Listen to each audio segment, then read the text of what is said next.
Welcome to the world of science fiction, where extraordinary tales come to life. Enjoy the journey. The cargo ship Rust Bucket screamed through Dust Haven's atmosphere, engines shrieking like metal tearing. Arthur Reeves gripped the control stick with white knuckles, fighting the ship's death spiral while alarms wailed their urgent warnings.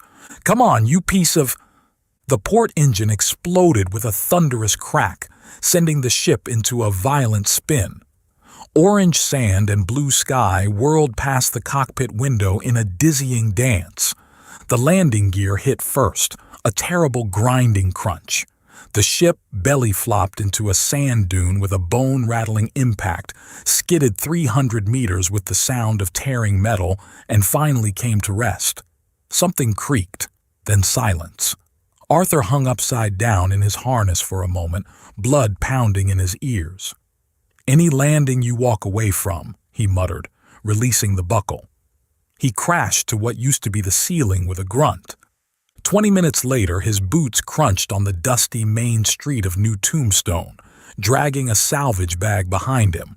The town sprawled before him in all its confused glory, solar panels glinting atop wooden saloons, horses tied next to hover bikes, digital wanted posters flickering beside hand-painted ones.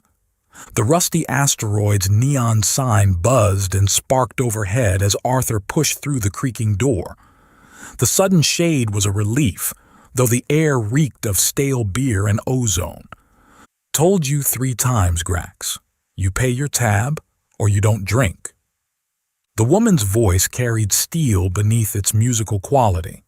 She stood behind the bar with arms crossed, purple-skinned like he'd heard Valerians were, with silver hair that caught the dim light. The customer, a Dralaxian with too many teeth, leaned across the bar. "Maybe we work out alternative payment, yes? You lonely widow, me lonely—" "You're gonna be lonely and toothless if you finish that sentence." Her voice dropped dangerously low. "Mom, he's being mean again." A small head popped up suddenly from behind the bar. A child, maybe 8, with the same purple skin and silver hair tied in pigtails with rainbow ribbons. The Dralaxian laughed, an ugly sound like grinding gears. "What you do, little purple girl? Bite my ankles?" Arthur dropped his salvage bag with a deliberate thud. The bar went silent. He walked forward, each boot step heavy and measured on the wooden floor until he stood behind the Dralaxian. Then he cracked his knuckles. The sharp pop echoed in the quiet bar. The alien turned, looked up, and up at Arthur's 6'2" frame. "The lady said you owe money," Arthur said quietly. "On Earth, we have a saying, pay your debts or pay your dentist, though looking at those teeth, I'm guessing you've been skipping both." The Dralaxian's throat sac inflated with a wet, threatening sound. Arthur just raised an eyebrow. "You want to do this dance, friend? Because I just crash-landed a ship worth more than this entire bar. I'm covered in carcinogenic engine fluid, and I haven't had coffee in 3 days. You'd be doing me a favor by giving me something to hit."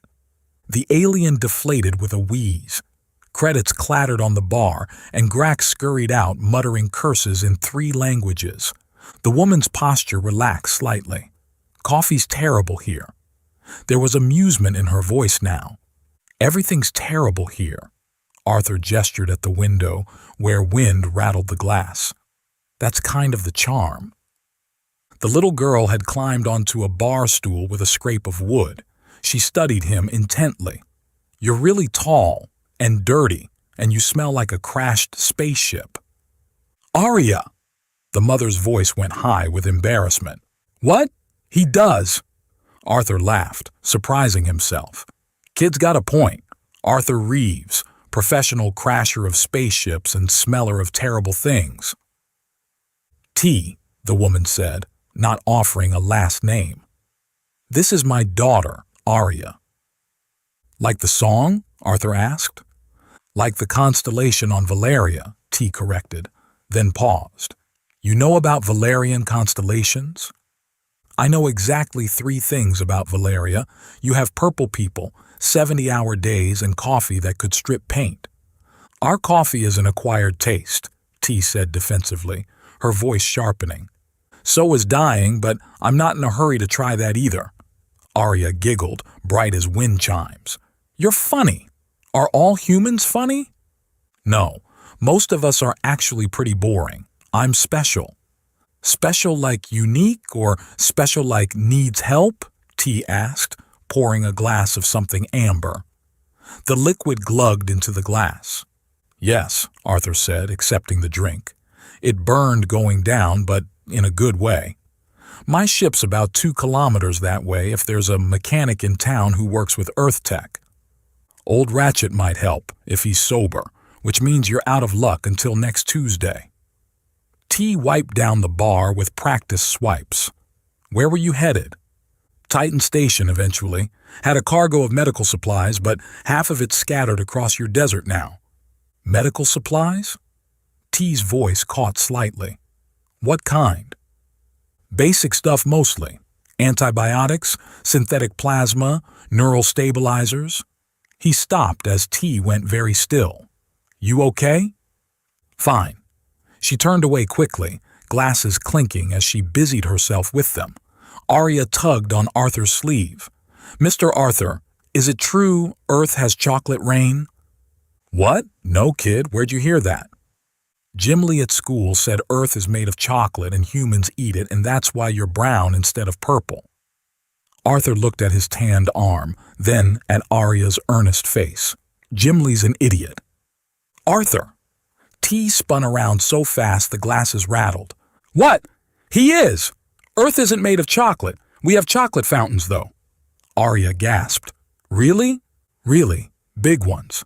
At parties and stuff. Can you bring me one? Please, please, please. She bounced on her stool, making it squeak. Arya, leave the man alone. He's got his own problems. It's fine, Arthur said, surprising himself again. Tell you what, kid. I'm stuck here while my ship gets fixed. You keep me company. I'll teach you some Earth games. Really? The stool squeaked again as she bounced harder. Really? Over the next week, Arthur became a fixture at the rusty asteroid. Mornings, he'd help old Ratchet, who was neither old nor particularly ratchety, repair his ship. Afternoons, he'd sit at the bar, playing cards with Arya while T worked. You can't put a +4 on a +4, Arthur explained for the third time. But they're both 4s, Arya protested, her skin flickering orange with frustration. Different kinds of 4s. That's stupid. That's the rule. Earth rules are stupid. Most rules are stupid. We follow them anyway. T watched from behind the bar, trying not to smile. Her skin had been lighter lately, more lavender than purple, especially when Arthur was teaching Arya something new. You're good with her, she said during a quiet moment while Arya was in the back room, hunting for more candy to use as poker chips. She's a good kid, asks a million questions, but good. Her father used to say that, said her curiosity would either make her a genius or get her killed. The past tense hung in the air like dust motes. Arthur didn't push. In his experience, people talked when they were ready, not before. Mining accident, T said finally. 3 years ago, tunnel collapsed. They said it was instant. I'm sorry. She shrugged, but her skin darkened. It's a mining planet. These things happen. Arya burst back through the door, arms full of candy that went everywhere when she tripped over her own feet. I'm okay. The candy's okay. Everything's okay. Arthur helped her pick up the scattered sweets. You sure you're not part tornado? Mom says I'm part disaster, part miracle. Sounds about right. They played pirates that afternoon, using bar stools as ships and dish towels as flags. Arya insisted on being the pirate captain who rescued princes instead of princesses. Because princes are useless, she explained. They just sit in towers combing their hair. Princesses know how to fight. Who told you that? Mom did. She says princesses have to be tough because nobody else is going to save them. Arthur glanced at T, who was very deliberately not looking at them, her skin a shade of purple he was starting to recognize as embarrassed. "Your mom's smart," he said. "The smartest. She knows everything. She even knows why the stinky man keeps coming here but won't tell me." "What stinky man?" Before Arya could answer, the bar door slammed open. A man walked in, if you could call him a man. He was tall for a half-breed, with the purple-tinged skin of Valerian heritage, but the broader build of human stock. His clothes cost more than most people's houses, and he wore enough cologne to fumigate a small moon. "Sweet tea," he said, and T's skin went dark as midnight. "How's my favorite widow?" "Corvus," T's voice could have frozen helium. "The usual?" "You know me so well?" He slid onto a stool with practiced ease, his eyes never leaving T. 2 months, 17 days.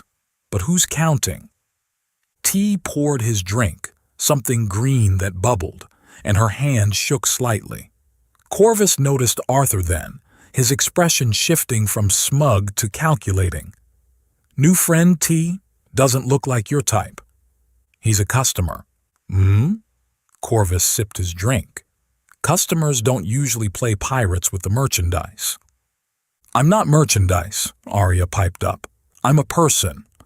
"Of course you are, little one." Corvus's smile was all teeth, no warmth. "For now."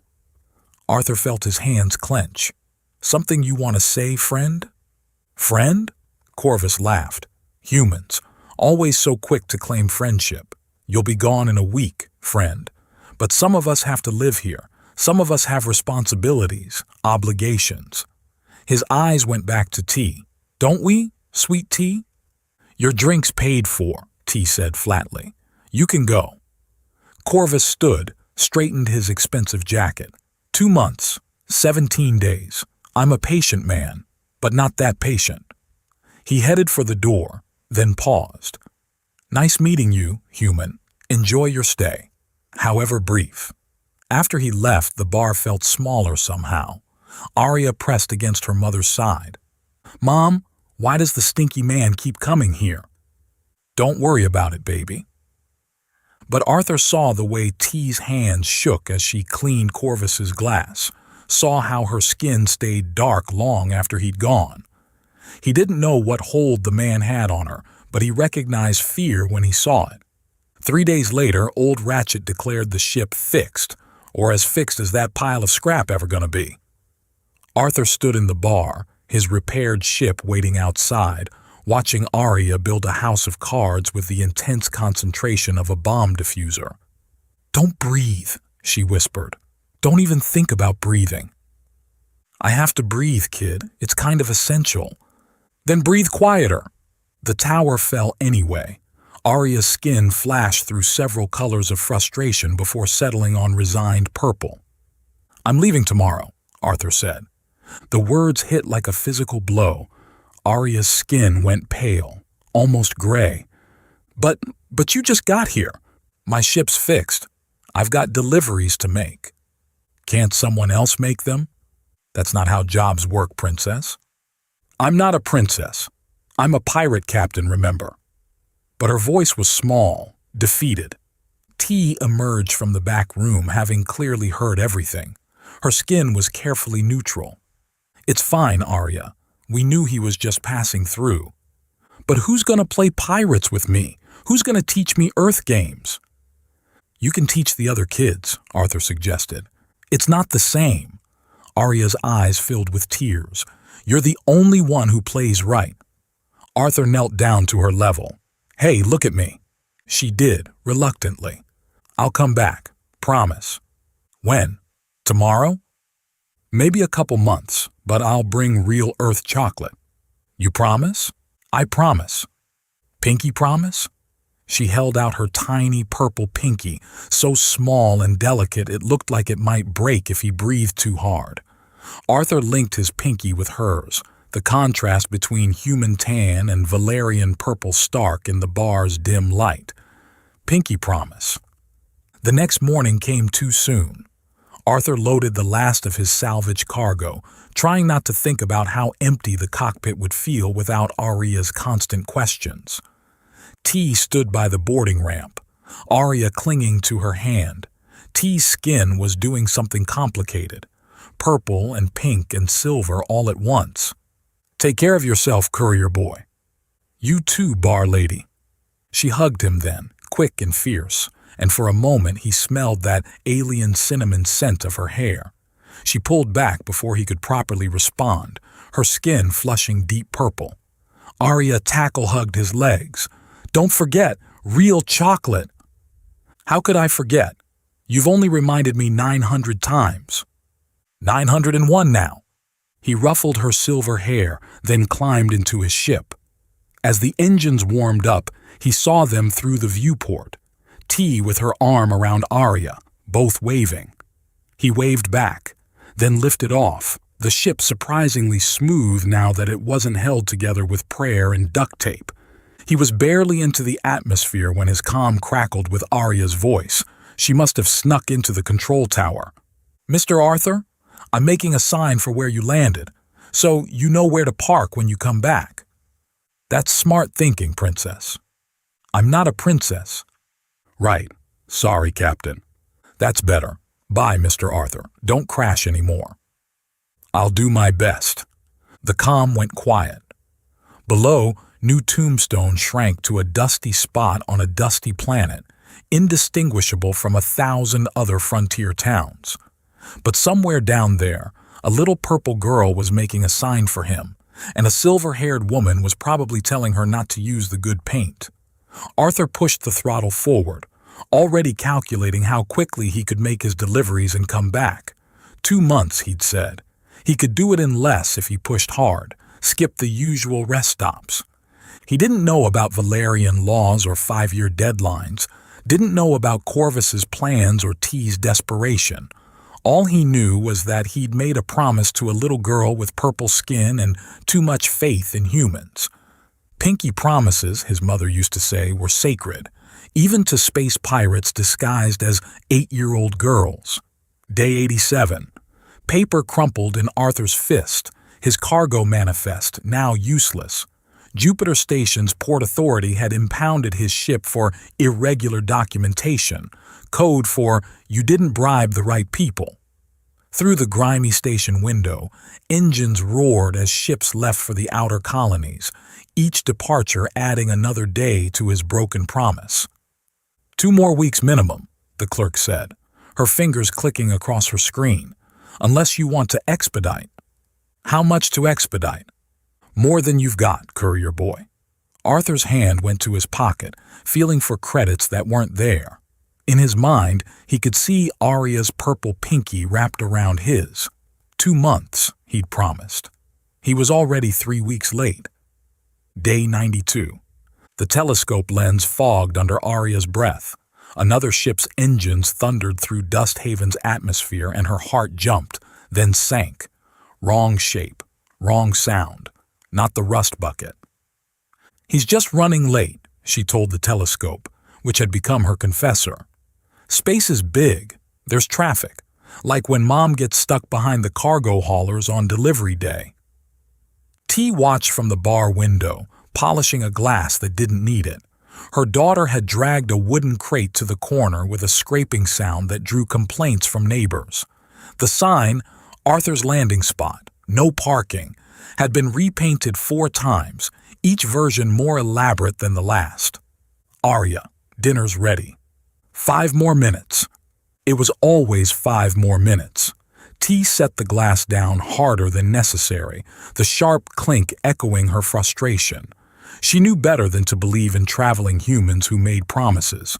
But watching hope die in her daughter's eyes would be worse than her own disappointment.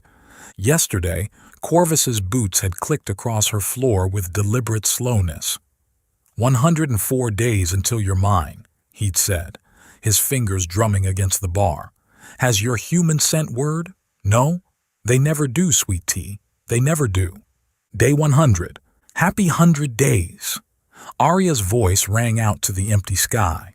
Paper rustled as she held up a hand-drawn certificate that read, 100 Days of Excellent Waiting by Aria. She'd drawn stars around the edges and a surprisingly accurate sketch of Arthur's ship in the corner. 3 other kids had joined her vigil, street orphans whose feet shuffled in the dust as they waited for someone else's miracle. "Maybe he's dead," suggested Pip, a half-Drelaxian boy whose scales clicked when he moved. "He's not dead," Arya said firmly, her voice sharp with certainty. "Dead people can't keep promises, and he promised." "My dad promised to come back too," said another kid, kicking a stone. "That was 2 years ago." "Arthur's different." "How do you know?" Arya couldn't explain it. She just knew. The same way she knew when rain was coming by the change in the wind, or when Mom was sad by the way she hummed off-key. Arthur had meant his promise. She'd felt it in the way his pinky had squeezed hers, careful but firm. "He'll come," she said. "You'll see." Day 101. Bootsteps echoed against the bar's wooden floor, heavy, measured, final. The enforcement officers flanked Corvus, their pulse sticks humming with barely contained energy.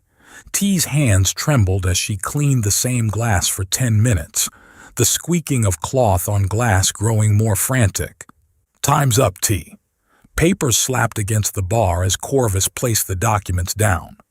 "Sign the marriage contract, or I take you by force. Valerian law is clear." "Mom?"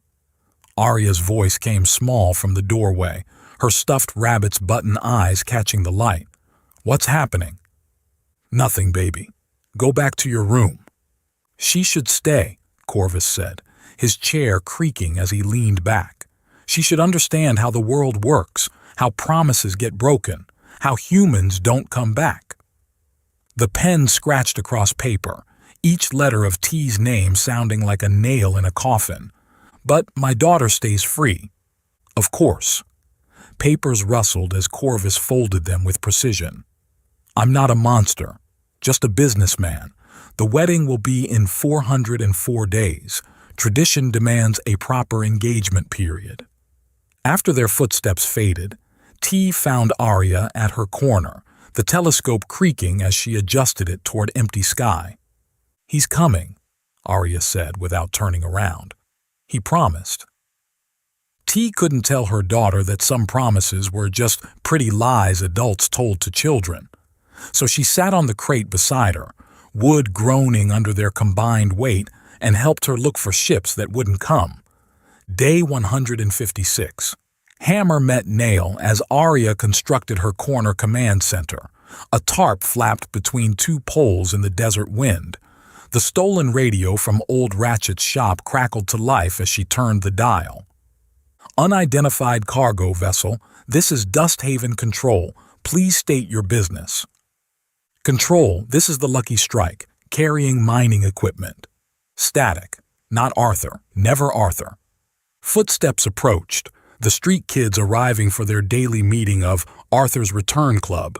Paper rustled as Arya spread out a hand-drawn map of New Tombstone across a makeshift table. "We need to be ready," she told them, tapping the map with her finger. "When he comes back, things are going to happen fast." "What kind of things?" Pip's scales clicked as he shifted nervously. "Important things, rescue things, hero things." The truth was, Arya didn't know. But late at night, she heard her mother crying through the thin walls, muffled sobs that she tried to hide. She'd heard Corvus's threats, his footsteps always too heavy, his laughter always too cold. Day 203. Bottles clinked as T poured drinks with mechanical precision, each movement sharp and angry. In the storage room, another of Corvus's shipments sat spoiled. Expensive wine turned to vinegar, the bottles popping their corks with sad little sighs. "Unfortunate," she'd said when Corvus's voice had risen to a roar. "These technical failures, so unpredictable."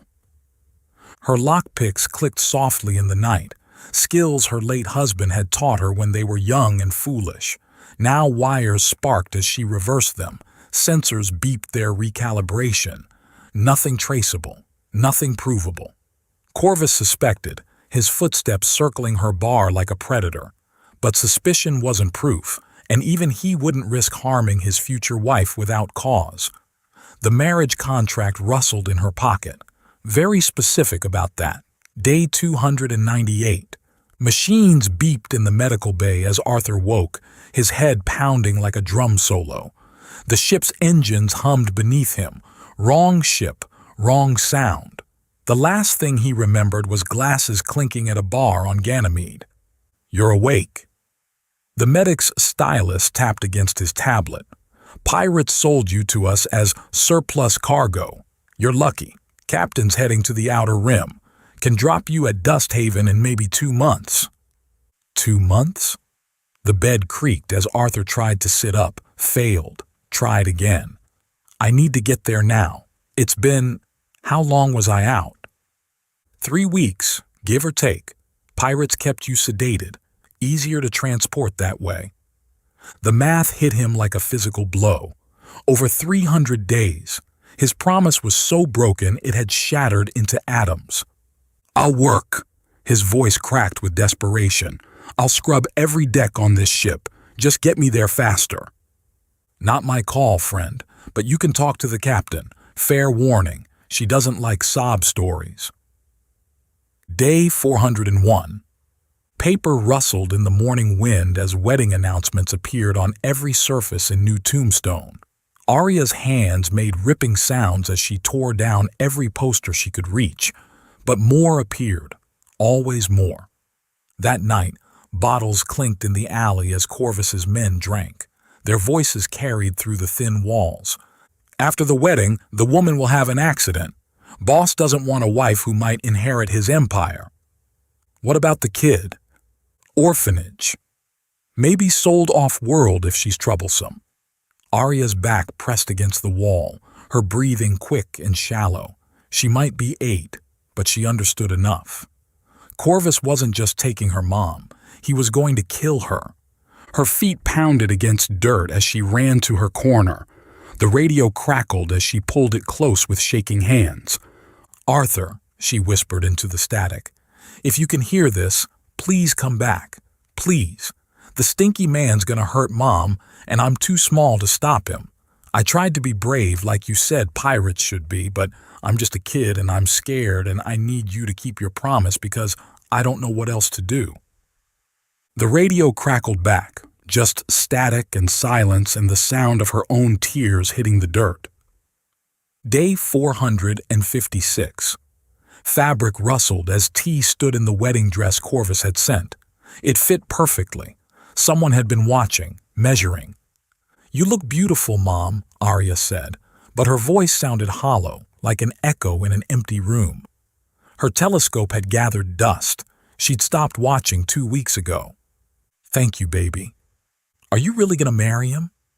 Knees creaked as T knelt, her hands cupping her daughter's face. Sometimes adults have to do things they don't want to protect the people they love. "That's stupid." "Yes," T agreed. "It is." Footsteps retreated as Arya pulled away. Arthur would have stopped this. "Arthur's not coming, baby." "You don't know that." "It's been 456 days, Arya. He's not... He promised." The scream tore from Arya's throat, raw and desperate. Her feet slapped against the floor as she ran, leaving T alone with the rustle of a dress that felt like a shroud. Day 500. The rust bucket hit the ground hard, metal groaning, bouncing twice before settling with a final shudder. The hatch hissed open before the engines even stopped whining. Arthur's boots hit the ground running. A small body slammed into him with the force of a tiny meteor. "You're late! 500 days late!" Small fists pounded against him while arms wrapped around him, Arya crying and hitting and holding on all at once. "Arya, I'm so sorry. Space police thought I was smuggling. Then pirates stole my ship. Then I got food poisoning on Jupiter Station. Then, I don't care." She pulled back and Arthur could hear the exhaustion in her voice, see the red-rimmed eyes. "Mom's in trouble. The stinky man is making her marry him in 5 days." The relief at seeing her vanished. What? Words tumbled out in a rush. Corvus! He made her sign papers and there's going to be a wedding and I heard his men say they're going to hurt her after and… Where is she? He locked her in his big house. I tried to rescue her, but I'm too small to reach the window and the door has a lock that beeps for his handprint and I tried everything but… Hands gripped her shoulders gently. Hey, breathe. We're going to fix this. How? I don't know yet, but we will. Cloth scraped as Arya wiped her nose on her sleeve. I have a plan. Of course you do. Her hand grabbed his, pulling him to her corner command center. Papers rustled as she showed him maps, schedules, and a cardboard model that wobbled but stood. I made a plan. Look. Papers covered in kids' drawings scattered across the makeshift table. Arya, this is just scribbles and… Is that a dinosaur? That's Corvus. See the stinky lines? Now listen. Words poured out with the enthusiasm of someone who'd been planning alone for too long. The plan unfolded. Chaos, misdirection, and Valerian law. You read Valerian law books? Well, Pip read them to me. Some of the words were really big. Despite everything, Arthur laughed, the sound surprising them both. When did you get so smart? I had 500 days to practice. Her voice dropped. You really were coming back. Every day I was trying to get here, every single day. I knew it, she whispered. Everyone said I was stupid, but I knew it. Arms wrapped around her again. Over her shoulder, the weathered sign stood firm. Arthur's landing spot. Faded but unbroken. Okay, Captain, he said. Let's hear this plan properly. We've got a wedding to crash. Her laugh was pure mischief. You should probably take a shower first. You smell worse than Corvus. That's physically impossible. Trust me, it's not. They had 5 days to pull off the impossible, but Arthur had traveled 500 days to keep a promise, and Arya had waited 500 days believing he would. Compared to that, stealing a bride from a crime lord seemed almost easy. Almost. The priest's robe smelled like mothballs and broken dreams. Arthur tugged at the collar. Apparently, Father Marcus of the Universal Church of Convenient Marriages had been a much smaller man, and possibly deceased, judging by the suspicious stains. Stop fidgeting, Arya whispered from inside the supply cart. Priests don't fidget. How would you know? I watch videos. You're supposed to look holy and constipated. That's the same face? Pretty much. Arthur pushed the cart through Corvus's compound gates. The guards barely glanced at him. Wedding preparations had turned security into chaos. Caterers argued with decorators, musicians tuned instruments badly, and someone had released doves that were now defecating on everything with remarkable accuracy. Papers, a guard grunted. Arthur produced the forged documents Pip had made using a stolen printer and remarkable artistic talent. Father Marcus, here to perform the sacred union. Thought Corvus hired that Andromedan guy. Food poisoning. Tragic. Those Andromedans can't handle Dusthaven cuisine. The guard snorted. Can't handle much of anything. Go on through. The main courtyard had been transformed into what looked like someone had vomited wealth and forgotten to clean up. Purple silk draped everything. Holographic angels flickered in and out of existence, and an ice sculpture of Corvus stood 10 feet tall, already melting in the heat and looking increasingly like he was crying. If you hear me say banana sandwich, that means run, Arthur whispered to the cart. That's silly. Why banana sandwich? Because no one expects banana sandwich. No one expects lots of things, like purple elephants or singing toilets. Arya, just, if I say it, run, okay? Okay, but it's still silly. Arthur parked the cart behind the altar, positioning it for quick access. Through the compound's windows, he could see T in an upstairs room, her silver hair pinned up, wearing white that made her purple skin look like twilight. Places! Corvus's voice boomed across the courtyard. The man himself strutted out wearing a suit that cost more than most planets' annual budgets. His cologne arrived 3 seconds before he did. "You must be the replacement priest." "Father Marcus." Arthur kept his voice low, hoping it sounded holy rather than like someone who'd been punched in the throat by life. "Good. The bride's being retrieved. Try not to bore everyone to death." "I'll do my best." Corvus's eyes narrowed slightly. "You sound familiar." "I have one of those voices, very common, like bread or dirt." "Right." Corvus moved to the altar, adjusting cufflinks that could feed a small colony for a year. Guests filled the courtyard, a mix of crime lords, corrupt officials, and people who looked like they'd rather be anywhere else but couldn't refuse the invitation. Arthur recognized some from the bar, their purple skin various shades of uncomfortable. Then T appeared. 2 guards flanked her, making it clear this was less bride and more prisoner. Her skin had gone the pale lavender of resignation, but her eyes burned with fury that could melt steel. She saw Arthur at the altar and stopped so suddenly the guards nearly crashed into her. Arthur gave the tiniest shake of his head. "Trust me." T's skin flickered through several colors before settling on confused purple. She let the guards lead her forward. "Dearly beloved," Arthur began, his voice cracking like puberty had come for a second round. He cleared his throat. "And, not so beloved. We gather here to witness this totally legal thing." Corvus's eye twitched. Father Marcus seems nervous. "Big crowd," Arthur managed. "Very holy occasion. Much sanctity." Someone coughed. A dove pooped on the ice sculpture's head. "The union of marriage," Arthur continued, desperately trying to remember anything from his cousin's wedding, "is like a ship and space. The ship goes through space, and sometimes there's turbulence, but the ship keeps shipping." T's lips twitched. Was she trying not to laugh or scream?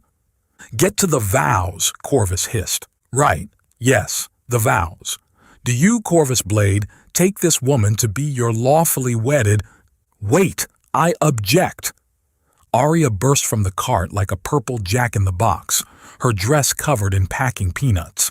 The crowd gasped. Guards reached for weapons. Corvus's face went through several interesting colors, none of them healthy. "Children can't object," Corvus snarled.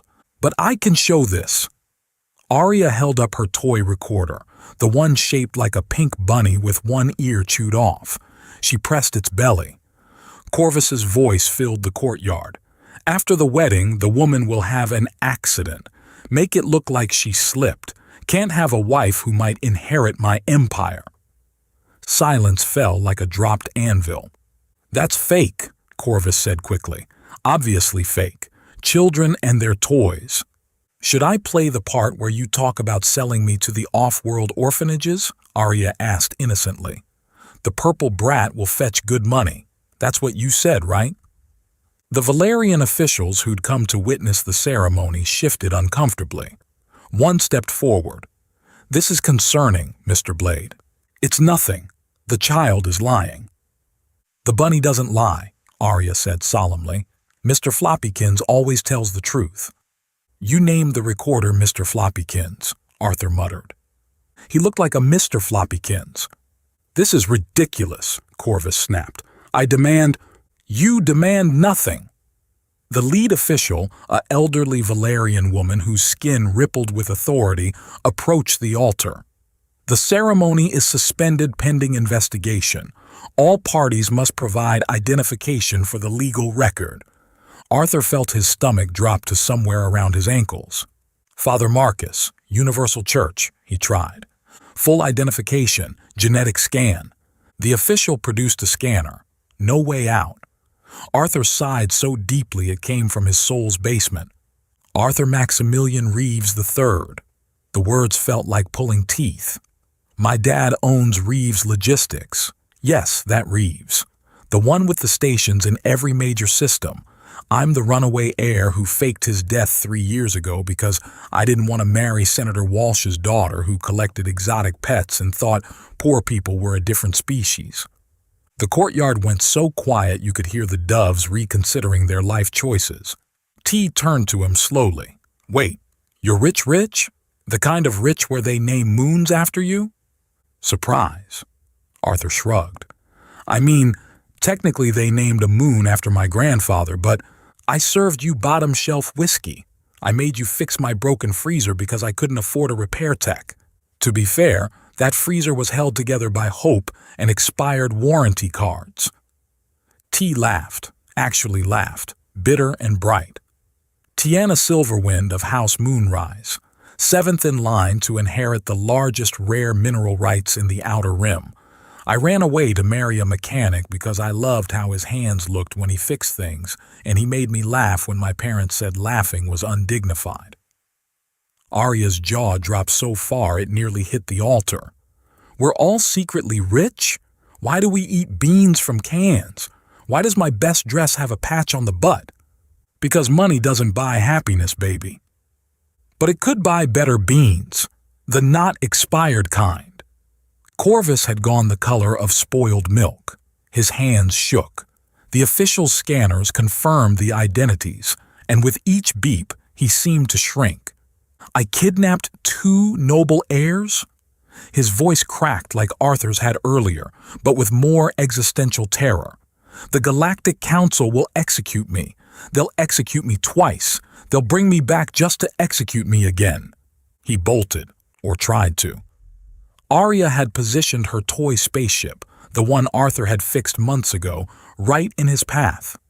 Corvus's foot caught it perfectly, sending him flying through the air with the grace of a drunken asteroid. He landed face first in his own ice sculpture, which chose that moment to finally collapse, covering him in freezing purple slush. Seize him, the elderly official ordered, sounding almost bored. Guards who'd been working for Corvus immediately switched sides, survival instincts overriding paychecks. Kidnapping, extortion, attempted murder, the official listed, and, she sniffed delicately, violation of public olfactory standards. That cologne is absolutely criminal. I told you he was stinky, Arya shouted. Can we make that official? Put it in the arrest thingy? It's called a warrant, dear. Put it in the warrant. Being exceptionally stinky. The official's skin flickered with what might have been amusement. So noted. As guards dragged Corvus away, covered in purple slush and ego damage, he tried one last time. You can't do this. I have connections. You have the right to remain silent, Arthur interrupted. That's Earth law, but it seems pretty universal right now.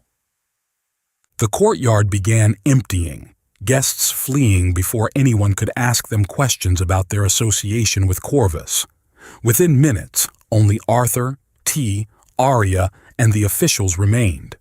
The elderly official turned to them. The marriage is obviously annulled. Mr. Blade will face trial, though I suspect he'll take a plea deal to avoid the death penalty for threatening noble houses. She paused, studying Arthur and T with ancient eyes. However, should Lord Reeves and Lady Silverwind wish to formalize any relationship, Valerian law is quite specific. Noble houses require 500 days of official courtship. Arthur and T looked at each other. The silence stretched. Then T snorted. Arthur chuckled. Within seconds, they were both laughing so hard that Arya worried they'd broken. 500 days, T gasped. Of course it's 500 days. The universe has a sense of humor, Arthur agreed, wiping tears from his eyes. I already waited 500 days, Arya said, crossing her arms. Can we just count those? I kept very good records. I have charts. I'm afraid not, young one, the official said, though her skin shifted to a warmer purple. The law is specific. Documented courtship between the actual parties involved. That's stupid.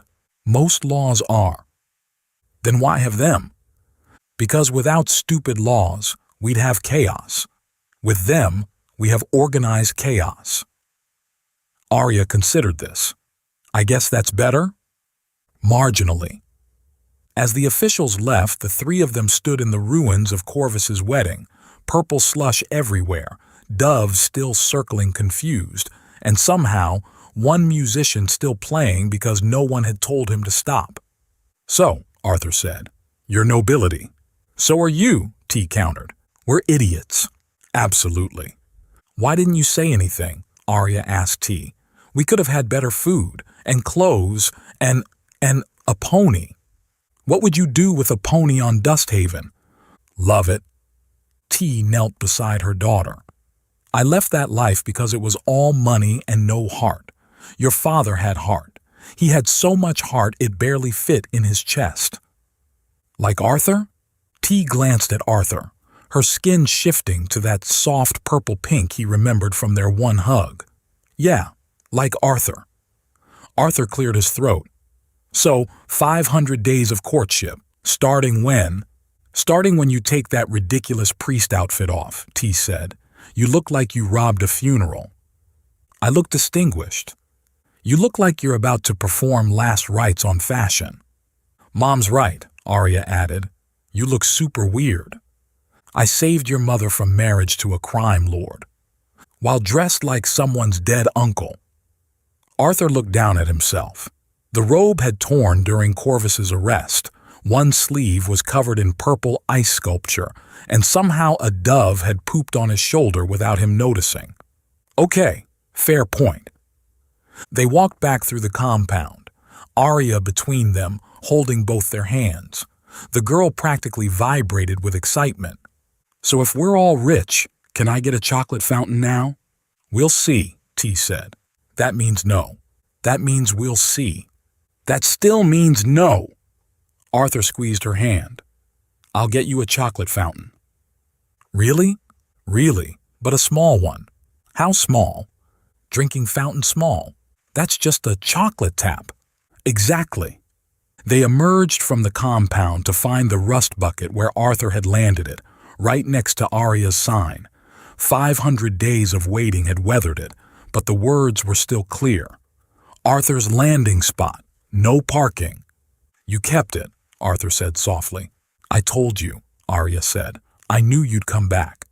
Even after 500 days, especially after 500 days, anyone can come back after a week. Only someone special takes 500 days and still shows up. T laughed. "That's either very profound or completely insane." "Both," Arthur and Arya said simultaneously. As the sun set over Dusthaven, painting the sky orange and purple, they stood together. A failed courier who was secretly nobility, a bartender who was secretly an heiress, and a little girl who was secretly the wisest of them all. "So," T said, 500 days of courtship. Think you can manage not to get kidnapped by pirates this time?" "No promises, but I'll try." "And you'll stay this time?" Arya asked. "No more leaving?" Arthur looked at T, who was trying not to smile and failing. Her skin had settled into that purple pink that he was starting to think meant happiness. "I'll stay. Besides, someone needs to teach you proper card games." "My card games are perfect." "You made up half the rules. That's what makes them perfect." They argued all the way back to the rusty asteroid, where Old Ratchet had kept the bar running and badly. The regulars cheered when they walked in, having heard about Corvus's arrest through the gossip network that moved faster than light. "Drinks on the house," T announced. "You never give drinks on the house," someone called out. "Special occasion. I'm not getting married to a crime lord." "That's worth celebrating." As the bar filled with music and laughter, Arthur found himself behind the bar with T, washing glasses while she poured drinks. Their hands brushed as they worked, and her skin shifted colors he was still learning to read. 500 days, she murmured. 500 days, he agreed. "Think we'll make it?" Arthur watched Arya teaching the bar patrons her made-up card game, cheating outrageously and somehow getting away with it. With her keeping us honest? Definitely. She's going to be insufferable when she finds out she's technically nobility. She's 8. She's supposed to be insufferable. T smiled. A real smile, not the bartender smile she'd perfected. Thank you for coming back. Thank you for waiting. I wasn't waiting. I was just existing in the same place until you showed up. That's literally waiting. Shut up and wash the glasses. They worked in comfortable silence, occasionally bumping shoulders while Arya's laughter filled the bar. 500 days of courtship stretched ahead, but after 500 days of separation, it seemed like nothing. Besides, Arthur thought, watching T's skin shift through purples and pinks as she laughed at something Arya said, some things were worth the wait, even if it meant eating canned beans for another 500 days. Hey, Arya called out, who wants to see my charts about Arthur's return probability? I use different colored crayons for each month. Definitely worth the wait. 1 year later, Arya Reeves Silverwind, age 9 3/4, the 3/4 was very important, stood at her corner adjusting flowers for the 100th time. The old wooden sign, Arthur's landing spot, no parking, hung in a golden frame she'd insisted on buying with her own money. Well, technically Arthur's money, but she'd earned it by sorting packages for Purple Express delivery, so it counted. The roses are crooked, she announced to Mr. Floppykins, her pink bunny recorder, now wearing a tiny bow tie for the occasion. Everything has to be perfect. I waited 1,000 days for this if you count both waiting periods and math doesn't lie. The corner had transformed into something magical. Paper lanterns in purple and gold swayed in the breeze. Chairs borrowed from every establishment in New Tombstone formed crooked rows. The chocolate fountain, a real one from Earth, gurgled beside a table laden with food that wasn't from cans. Arya, stop fussing and come get dressed, Mom called from the rusty asteroid. 5 more minutes. You've said that 6 times. Then this is the 7th. But she ran back anyway, her purple skin shimmering with excitement. Mom stood in the bar wearing an actual wedding dress, not the horrible white thing Corvus had forced on her, but a flowing silver creation that made her look like starlight. Her skin kept shifting from purple to pink to a color Arya had learned meant so happy I might explode. You look like a space princess, Arya breathed. You think so? The prettiest space princess in the whole galaxy. Mom knelt down, fixing Arya's flower crown. You know what? We're both space princesses, secret ones who serve drinks and deliver packages. And fix spaceships, Arya added. Arthur showed me how to recalibrate a fusion core yesterday. Of course he did. Mom's skin did that thing where she pretended to be annoyed but was actually proud. Is he ready? He's been ready since sunrise. Pip said he's paced a groove in the ground. They walked to the corner together, Arya carrying her basket of flower petals like precious cargo. The whole town had shown up, even the Dralaxians who usually avoided human Valerian events. Old Ratchet had polished himself until he actually looked presentable. The street kids from Arthur's Return Club wore matching bow ties Arya had made from spare fabric. Arthur stood at the makeshift altar wearing a suit that actually fit this time. His face did that thing humans did when they were trying not to cry, all scrunched but pretending to be normal. Nobody better object, Arya whispered loudly as she walked down the aisle, spreading purple and gold petals. I waited 500 days twice and I've got rocks in my other pocket. Good throwing rocks. I practiced. Someone in the crowd laughed. Then everyone was laughing, even the stuffy Valerian officials who'd come to make it legal. The ceremony was perfect.